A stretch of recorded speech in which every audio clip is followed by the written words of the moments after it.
Hey everyone, it's the Miserable Movie Man back once again with another video. So this time we've got a little different format. I have a very special guest joining us, and I hope it's going to be an interesting discussion. My childhood friend Don is also joining us. We have known each other since we were kids in high school, and we have very similar tastes in music, movies, comedy as well. So even though we have similar tastes, we've both got interesting opinions on this type of stuff. So hopefully we can have a great discussion. And today we're going to be talking about which Star Trek captain would win in a fight. Now, we're not talking physical fight. I am almost exhausted. Because I think that would be an interesting one as well. But we're talking a space battle. And just to caveat the rules, we're only going to go with the 5 captains from the sort of older original shows. So we've got Kirk, Picard, Sisko, Janeway, and Archer. We're all going to assume they have the same ship, so no difference in quality. We all know that Archer's ship got battered for the first couple of seasons because he didn't even have shields or any kind of really good offensive weapons. But so assume they all have the same ship. But I guess, Don, let's move on to you. The quick question for you: do you think we should have their crews as well? Because each one of the captains have very strong crews in their own way. In some ways, different first officers, different science officers, different medical personnel, etc. So what do you think? You crazy? Yeah, first of all, thanks for having me on. Pleasure to be here as always. As he said, we've been friends for over 34 years, I think, and we spent most of our summers watching films and doing the usual stuff with comics and what's now cool geek culture. So thanks for having us on. Yeah, I actually think we should not consider the crews because there's such a massive factor for some of the captains. So, for example, if you think about it, Kirk could probably just operate on his own, right, and do quite a lot of stuff. Although, I take what you mean. It's what Spock and McCoy were huge balancing factors for him. But for example, you could imagine Kirk doing something on his own, right? Whereas it's pretty difficult for me to imagine Janeway doing something on her own, right? She needed help. Yeah, Janeway's crew seemed to be pretty useless. I mean, you had Chakotay, you had Harry Kim. I mean, the only decent member of a crew, in my opinion, was 7 of 9, right? But that was... I don't know, Tuvok was pretty good, although he was a bit muted. But he was just such a watered-down version of Spock, though. Did he have a lot to him other than that? Yeah, the whole thing was a bit weird. Like Tuvok's premise was a bit weird because it as a security officer, I get it, but it's in terms of him being mentally balanced, apparently.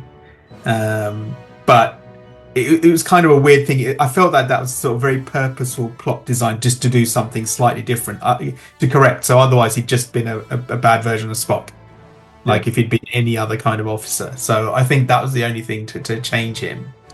But for example, actually, if you really think about it, Picard without his crew is quite a different character. He needs help. Like he's always really needed the crew to bring him out. Like Picard is very much defined also by his interactions with the crew, as it were. Yeah, so I agree, because I think Data used to come up with a lot of solutions. Riker would come up with various tactical options. Worf would come up with a suggestion that would always be completely dismissed offhand. Yeah. Believe that order, Mr. Worf. Exactly, Worf was useless. And just for people that haven't watched the channel, just Google some YouTube videos of Worf being told no for 5 minutes, Worf getting beaten up for 5 minutes, Worf having trouble with doors. He was the butt of many jokes. So yeah, I do think Picard basically asked everyone first and then kind of decided what he was going to do. So Kirk didn't always need to ask. I think Kirk could do it by himself. As you said, Janeway didn't have a great crew. Archer had T'Pol and Malcolm and Trip, who were, Trip was as eager to go out and be the James Kirk of his generation. Now that's funny. So yeah, that was an interesting one, but I don't think they were strong. So yeah, we're going to go without the crew, right? We're going to go... Yeah, I think without the crew, yeah. No crew. So purely captains then. And I think we're going to count this down, right? I want to sort of go who would be eliminated first out of the 5, and then kind of go back down to 1. So we may have a few surprises for you, but who do you think would be the worst? Archer, for sure. Archer? Like, it's not even a question for me. Like, I just... Archer spent 4 seasons getting beaten up in space and being on the wrong end. But I will say that later on in the seasons, Archer did have a bit of a ruthless streak. He was, he was after, sort of a few different those time traveling aliens, and then he really had a great relationship with what was his name? Hold on, do you remember? Yeah, I can't remember his name. I know what you mean, but this is my whole problem with Enterprise. Is I just kind of didn't really. Shran, that was it, Commander Shran. You forgot. You forgot. Yeah, I didn't really get on with the Enterprise too much. I just found it a little bit kind of. Well, that's partially him. He's a bit confused all the time, and I get it's kind of the early Federation, kind of all that kind of stuff. It's quite cool in the way they came up with some stuff, like the Red Alert, and trying to get the shielding improved, because they limped on quite a bit. But he had a lot of altercations with Shran, who was I can't remember the name of the race, but there he had a lot of back and forth, and Archer did prove his worth a little bit there. But maybe I agree with you. Yeah, the problem, I tell you what, the thing about Enterprise is, if they didn't have all this time-shifting stuff as a plot device, it would have been, for me, a very watered-down version of, like, the original series. Like, so I kind of... Yeah, I'm not a huge fan, but he didn't... For me, Archer didn't really inspire confidence. Right. Like, so for example, you could say what you want about Janeway, but she was a starship captain, and in her own way, kind of did the thing for me. So I suppose from your point of view, you're right. Although she's a bit irritating and, like, you could argue, a little bit bland in many ways, I kind of found her more believable as the captain of a ship. She was, I think, if we also go by levels of ruthlessness of the captainry, I think plays a factor in winning a space battle. She was definitely more ruthless than Archer. Shran was Andorian, by the way. I can't believe I forgot that he was Andorian. But I think ruthlessness and Starship. Yeah, Janeway got out of a lot of tight spots in the Delta Quadrant, and she was constantly trying to evade and run. That's always the thing about Janeway, is that kind of, for me, she was on her own, and so had to deal with a lot of stuff, exactly like you said, like the Delta Quadrant. She, like, on her own, managed to kind of. Yeah, I know Chakotay was there and all that kind of stuff. But the point is, what was his function in that show? He brings nothing new to the table. Chakotay was supposed to be, like, I don't know, the rebel, the Marquis. A rebel streak to her, kind of by the book. Yeah, but she sold out a lot of people there, right? So she was interesting in the fact that she had no Federation, right? Like, there was no one there. So therefore, she did actually manage to get them home, right? So, I mean, as a character, she's a bit kind of, I just think, her voice was a bit annoying, and little things like that, which were just an annoyance, and actually sometimes kind of what's the word, incongruent with, like, what her character should be. Is like supposed to be this scientist, and then she kind of breaks rules here, breaks rules there, which is fine. And that's believable in some characters, but for her, you just think that would be traumatic for her, because they made it up as they went along, or you'd question whether to do that. But in comparison to Archer, I just think Archer was just, like, kind of a pilot that kind of did, like, I kind of get it. There's a bit of the Buck Rogers about him. Yeah, I mean, they were coming up with the Prime Directive as they went along, and they were meeting aliens for the first time. So I understand that, but I mean, I just can't see him, even with equal equipment, either being, innovative enough or by the book enough to win a battle. So he's very much on the bottom, and so that's why I think, I think Explorer wise, fine, and you could say that's probably more true of in one sense Janeway, but I would say he's definitely bottom. All right, so we're getting rid of Archer, right? Archer's out. Yeah, Archer's 50.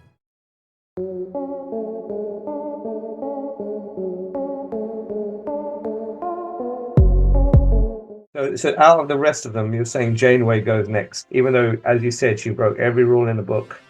She managed to get through the Delta Quadrant through by hook or by crook. She had hugely overwhelming opposition against her, and she had, as we said, not a great crew. I mean, Paris and Harry Kim and other folks, like, I don't think they added a huge amount. So, but you still think Janeway goes next? Yeah. I mean, as far as the crew goes, the best thing about that crew was the Doctor, Yeah, it was. I actually mean that. He was like the best character for me in that. Yeah, Neelix and Tom Paris and others. I mean, I guess Tuvok and Seven were useful, but other than that, Tuvok could have been good. yeah. Like my actual favorite episode was when he kind of lost it. Oh, really? Okay. Yeah. Now, see, that's acting. Yeah, when he actually became a bit of a badass that they had to sort of kind of control for a bit, but Yeah. I mean, I like Voyager. It was okay. It was like one of those things where I think, it was pretty good. Like it was a decent sort of Star Trek sort of episode. I didn't love it in many ways, and that's partially to do with the captain and partially to do with the crew. As in, she did well, but she. The thing is, the good thing she did is she's kind of more of a duck and cover. Yeah. Right? Yeah, she was always That trying was to the whole just get them premise. out, It's like get she had them to away. hide and Yeah, kind try of and hide. against the odds. So it's exactly. So it's more hiding rather than in an outright kind of fight. Yeah. I don't think that's particularly within her nature. But she made Admiral. Some of them. Admiral. Yeah, we'll get to that. A lot of these guys, they live long enough, they get made out. Even Kirk got made Admiral, William Shatner, amazing. and that's just like Yeah. Okay, so we're gonna go with Janeway next. Yeah. Right.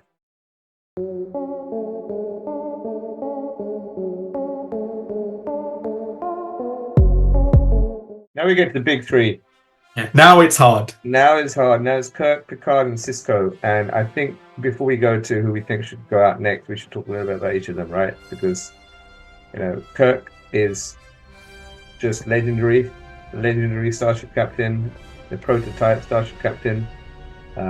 Picard was probably the most effective Starfleet captain, and Sisko won a war. He was a wartime captain, and he not only won a war, but he was pretty ruthless in doing so.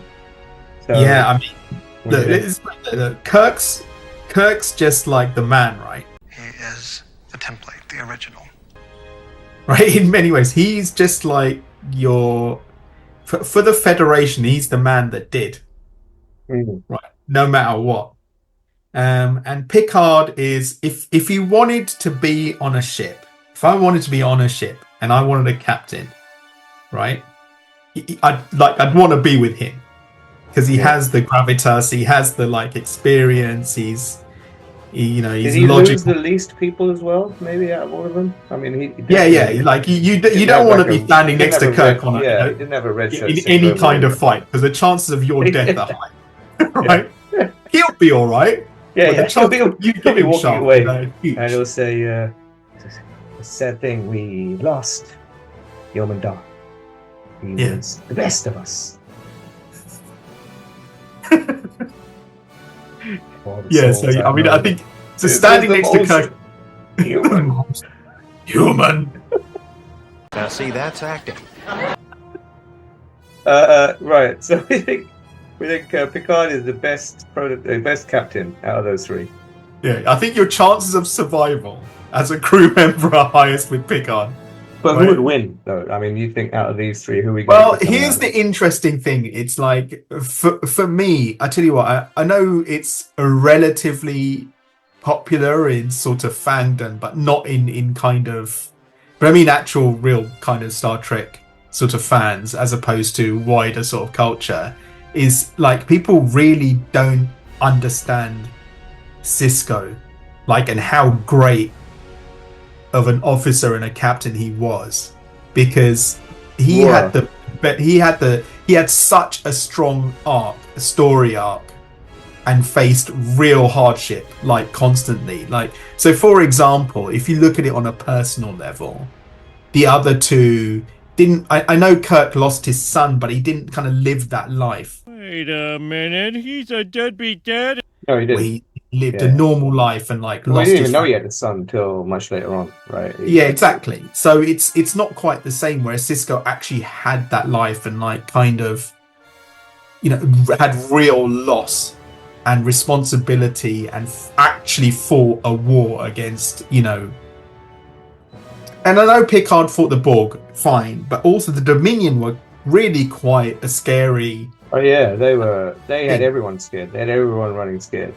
So I mean, he went through this arc of like being a station, having that loss, having to look after a child at the same time, but then being a station commander, fighting a war, then becoming like this spiritual kind of Prophet. emissary, Yeah, he was sort of emissary. prophet type thing, and going through all of that in a very real way. So, Yeah. and I think his chances of losing were always quite high. Like, so in that, in the way that, see, Kirk never believed he'll lose. I don't believe in the no-win scenario. Kirk to Spock. It's 2 hours. Are you ready? Right on schedule, Admiral. Just give us your coordinates and we'll beam you aboard. All right. I don't like to lose. That's the thing. Like, so he never feared loss, He never really. feared death. Yeah, I don't believe. Not in really. Yeah. Whereas Sisko did with fear. And I think he made lots of really, really difficult decisions. Like, so he's ruthless when it came down to it. Like, I think that thing where he was gonna, like, seed the atmosphere of the Maquis when he planet. poisoned the Maquis planet. And even Worf got scared. Well, Worf. Right. Yeah, Even Worf turned around and was like, Worf was in "Sir, it, but should yeah, we-" and he was like, exactly. and basically in common parlance was like, I told you once.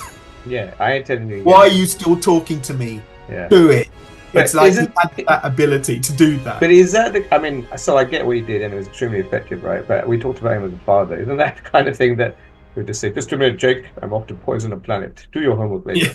I can't believe they did that. It's not really something that you want your dad to do, but I get what you're saying. I get what you're saying with Sisko. I mean, just managing all the races on DS9 was the start.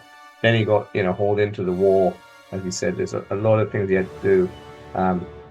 So, I mean, we talked a lot about Sisko. And there was that whole thing at the end where, like, essentially that final log that he did that was deleted, where he, like, basically admits to all of his wrongdoings and cover-ups and why he did it for the greater good and that, right? So for me, he's a tough guy. Like, I mean, he'd be tough to beat in a fight. And I actually think, and I think this is where the difficulty is. Like, Picard's a great captain that's won great battles and fought great foes and all of that. But it was a collegiate thing. He needed Data, he needed Riker, he needed all of those things to also allow him, in one sense, to not kind of have to deal with that moral kind of issue in one way. Violate the Prime Directive? Yeah, and Picard that was taken very off. Moralistic. There were not many episodes, if I recall, where he crossed the line, where I think Sisko crossed the line whenever he needed to. Yeah, but I guess multiple times. Tactically, though, I mean, if you look at the Federation and the training, I mean, Picard has the Picard maneuver. He did have to fight the Borg, who were, extremely difficult to beat, as you know. And as you saw in his sort of the background and the history of him, he really had a very aggressive, violent youth that he tempered. Yes. He tempered which is to not, become that's not shown in his later. No, but he had that in him, that's right? So but in fact, that's how he lost his heart, right? Yeah, the flashback when he lost his heart because he was just getting, going nuts in a bar having a fight with someone. So I think Picard has that fire when he really needs to, but he's so precise and by the book as a starship captain that he will not show it at all. The boy has the fire in him. Almost never, I think. And then go through all of the different options and try and pick the best one, whereas Sisko will use a bit of fire and a bit of passion, a bit of emotion in there. But Picard did beat the Borg. They were pretty tough to beat, and he had to, and he also tackled Q quite a few times. So again, you look at best of both worlds. Picard managed to get out of that. I said, I prefer Picard. Yeah. Like, he's probably my favorite captain. That's who I'd want to be with. Not in that way. Yeah. if I looked at the Federation kind of principles as a whole, as a warrior, as a like, he has those principles, those ideals, and he did face difficult things. I mean, he did get assimilated. That did mess him up, But things went wrong for him as well. I'm not saying that. Yeah, he was nuts in First Contact. If you watch him, he gets progressively more crazy when he must be drawn here. It just goes, just breaking stuff as much as you can, based on. But I just revenge think against the Borg, what they did to him. I suppose maybe it's controversial, but I think this is what I mean though. As in, I would prefer to be around Picard. I prefer him. But I think Sisko in an out-and-out fight would probably beat Picard. Yeah. Right? Because he's willing to break it, willing to break the rules. He's willing to do those things that you can't. Like, I can't really imagine, Picard being an accessory to murder and just having a drink and dealing with it. Tea, Earl Grey, hot. Exactly. Just nonchalantly brushing off his shoulder and say, you don't underestimate me. It would be a fundamental problem for him. Yeah. And that's what I mean. I think that aggression and that ability to do those things would, for me, in a fight, I'd give it to Sisko over Picard. So we're going to eliminate Jean-Luc. We're going to eliminate Patrick Stewart, and I do think watching season 1, 2, and 3 of Picard when he's much older now and really just able to sit there and talk a lot. I mean, Picard was the ultimate negotiator, the ultimate sort of statesman. He would always go for the peaceful diplomatic option first. So, okay, we'll eliminate Picard.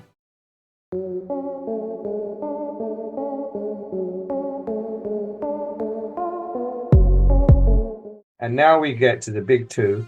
We didn't talk about Kirk that much. We talked a lot about Sisko. But now we've got Sisko versus James Tiberius Kirk. Well, you know what I'm going to say. William Shatner, amazing. Right, so out of the two of them, we talked a lot about all the stuff Sisko went through. Why do you think Kirk would win? Or do you think Kirk would win? Are you going with Kirk as number one? I think Kirk would win. I'd put my money on Kirk every single time. Right, and why is that? Very simple. It's what I call the Kirk factor. Okay. It's the Kirk factor. It's his ability to win against any odds, no matter what. Right. Right? You can call it luck. Call it fate. Call it luck. Karma. But he has that ability to just win. He always wins. Right? And this is the man that won't lose, right? He's the man that reprogrammed the Kobayashi Maru. Exactly. So he's absolute, like no one else. I mean, that's in one way you could argue as a plot, but literally no one else, right, would just flat out go, fail a test and go, no. I don't believe this test is unfair. I'm going to change the program and basically cheat, right? Yeah. Right?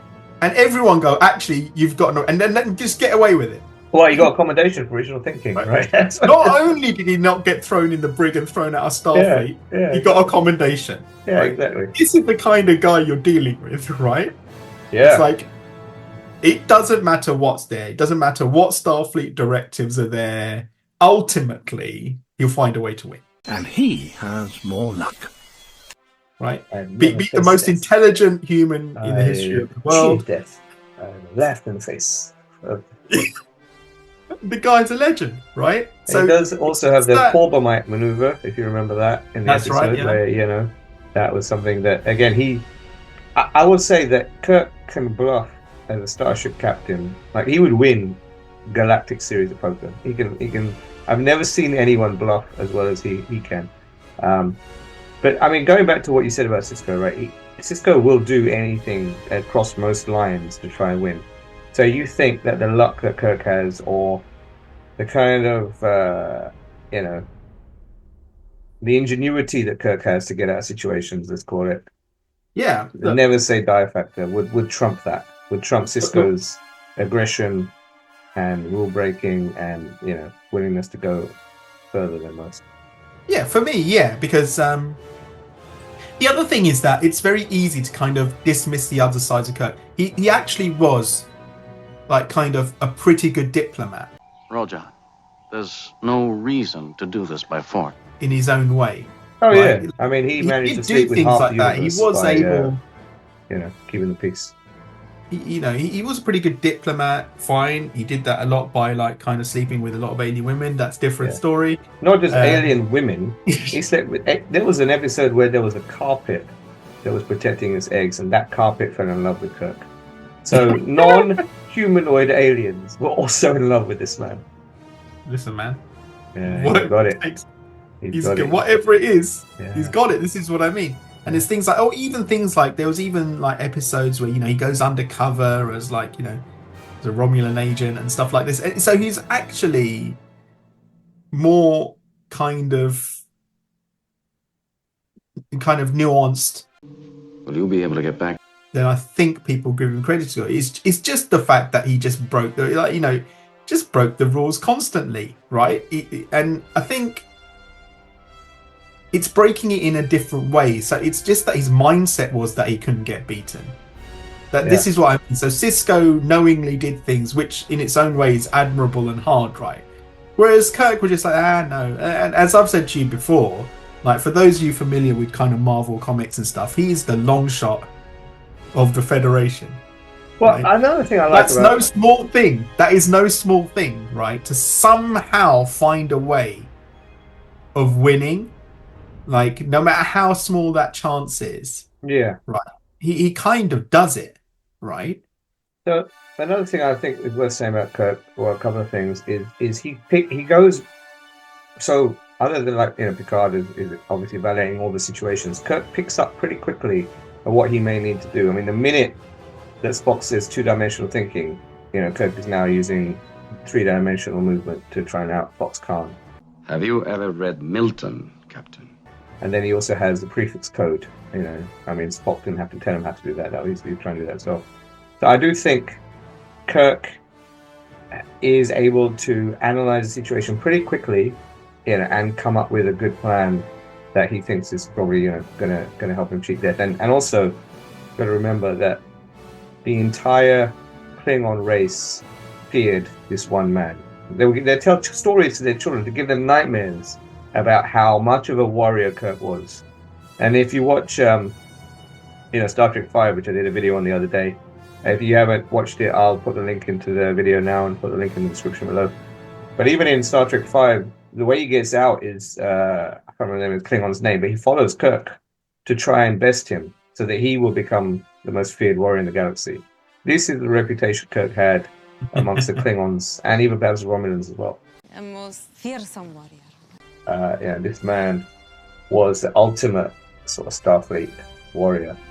So I do think that, if Sisko came up against Kirk, it would be a really, really tough, long, drawn-out battle.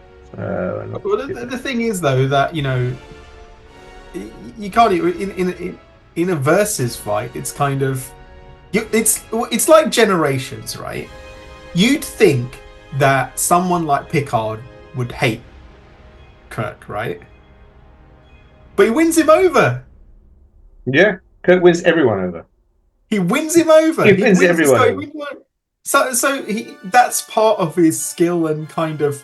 I don't know even if I think it is a skill or a talent. Like, I mean, if you put things in a table, right? Like you just try and calculate it. Should Kirk win? No. It is not logical. Mm-hmm. Right? He shouldn't, right? Logically, in many ways, but that's not my point. Yeah. My point is that, like I said, it's this weird Kirk factor. There's an X factor. There's an unknown ingredient in the kryptonite, and that's what's giving Kirk this extra ability, I think. So, in the end, finally, we're going to go with Sisko number 2 and Kirk as number 1. This is for a fight, yeah? The space battle. This is space battle. I mean, fist fight, that would be another interesting one. Kirk's got his chop. He's got the rolling judo throw. But Sisko has battered a lot of people. Yeah, well, he just punches people and yeah, kicks them. exactly. And Picard, I think, is actually a pretty decent guy, but the truth is, Riker's there to have the, have his back when he needs it. Riker is like kind of that aspect of that team, really, isn't he? Yeah, That's what he's for. But so we're going with a space battle. James T, the original William Shatner, as number 1 in terms of winning a space battle out of the 5 classic original Star Trek captains.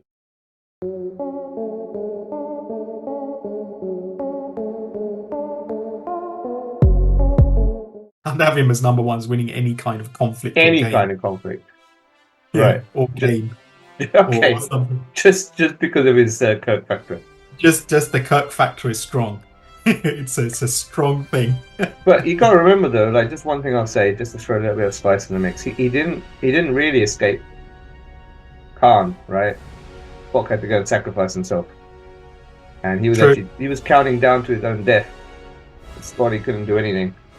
Yeah, that's very true. And he didn't even know it was Spock. Remember, he just goes, "Thank you, Scotty. Go Zulu." That's rubbish. He didn't even know Spock was going to do it. So if he's by himself, would he sacrifice himself? I think he would. What's nice about that, though, was that it's not his. I think that's probably what makes him a bit more endearing, right? As well, he wouldn't just accept. In many ways, he didn't accept his own death, but he wouldn't accept Spock's death. Yeah. I mean, that was his. But again, it's like that's interesting, right? He's like, no, wow, there's a way for me to bring him back, right? Yeah, and he broke every rule in the book to do that. Like threw everything out, right? So that's. I mean, they do travel through time. I mean, let's not. Yeah, they've got some. Yeah, Spock calculated that in his head. I mean, obviously, it's a matter of opinion, and I get it. Like people like different cats. It's probably something to do with your own personality as well. Yeah. But yeah, for me, in a fight, if I was to put money on it, I'd put it on Kirk every single time. But what I'd be interested to know, and for the folks that do watch this video, if you have any comments on this, please let me know below. We obviously are of an age where we grew up with original series on TV, I guess, as reruns in the US or repeats in the UK. And then the next gen was a big thing for us. Pointless nostalgia. Yeah. At this age. And so then afterwards we had all the other shows with DS9 and Voyager and everyone. But for the folks that grew up with, say, DS9 as their first Trek show, or Voyager as their first Trek show, even Enterprise as their first Trek show, if it has that kind of impact and nostalgia on you, do you think you would have a different view? Have you watched all the original shows, Star Trek Next Gen or original series, enough episodes and films to maybe have a different perspective? Because I think for us, we are a little bit biased because of the fact that not only was that show amazing for 3 seasons and then we watched the repeats, obviously we went around when it was aired, but even when Generations came out, because of the Star Trek films, Kirk took on like a legendary status already. He's a legend! When we started watching the other shows. So in our head, he'd already be elevated in that platform. And all he wants is a star and a ship to sail it by.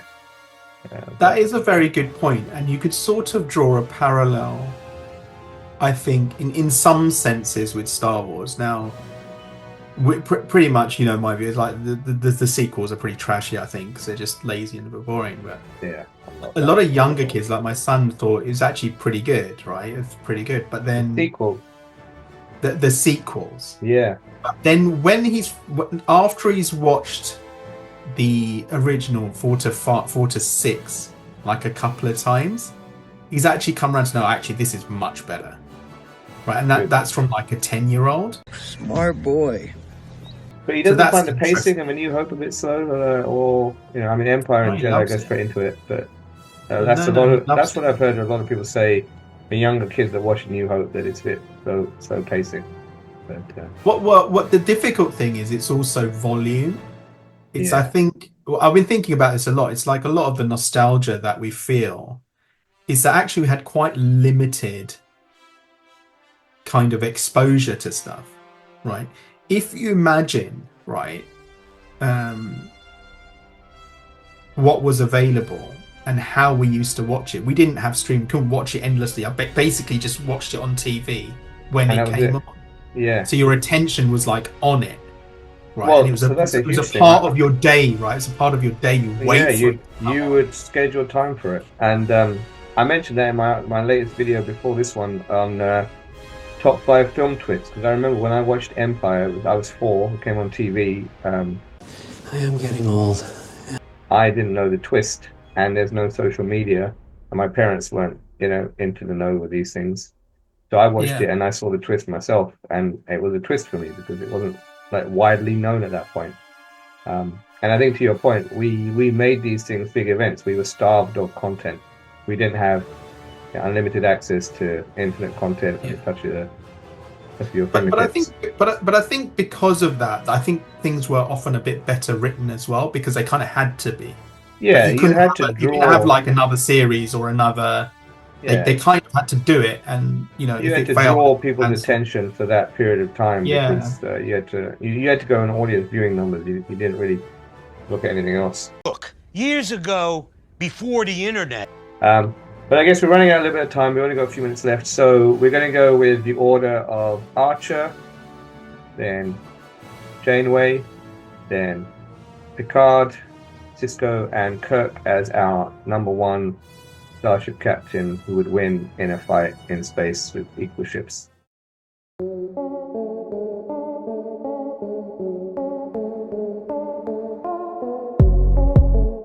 Let me know what you think in the comments below. Do you agree or disagree? Do you have any other points you want to make? Did we miss out anything that you think is worth talking about? Happy to discuss with you all. And I want to thank my friend Don for having this chat with me. I think it was a lot of fun. Hopefully we can do another few. I think there's a lot of topics we could talk about. Certainly Star Wars is one. Batman is another. Superman is another. We can really get into it then. Don't get me started on that. Don't get him started. Yeah, exactly. But hopefully you want to enjoy this video, and let me know if you want to see more of this content. And I'll catch you on the next one.